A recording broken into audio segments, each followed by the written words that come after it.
چې علما هم چې غواړي چې ځان امامان جوړ کړي نو یو سبب د اسبابونو هغه دا دی چې دا به صبر کوي تکلیف باندې مصیبت باندې کړاو باندې دمکی باندې مالی مشکلاتو باندې د بچو په مشکلاتو باندې د نفقې په مشکلاتو باندې د تنخوا په نشتون باندې د خلکو په خبرو باندې کنزلو باندې بد اخلاقۍ باندې د ټولو باندې به صبر کوي وروسته د صبر نبی الله رب العالمین بتاته امامت فی الدین درکوي لکه ابراهیم علیه السلام نه چې الله خپل خلیل جوړ کو امام فی الدین ته جوړ کو نو علماء یو سبب هغه دا لیکلی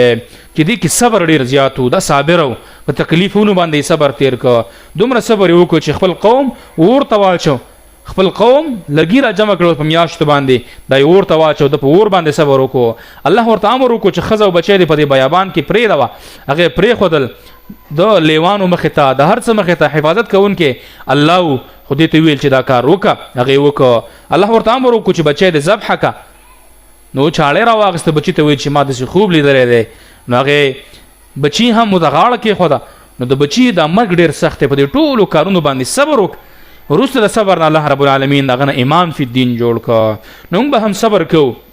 تکلیفونه به راځي خلک به خبرې کوي قصې به کوي څوک به وایي دا د دې دپاره لګیا دي څوک به وایي دا ځان پټوي څوک به وایي دا د کار نه ځان پټوي کار نه کوي څوک وایي مړه د دې بل کار نشته دی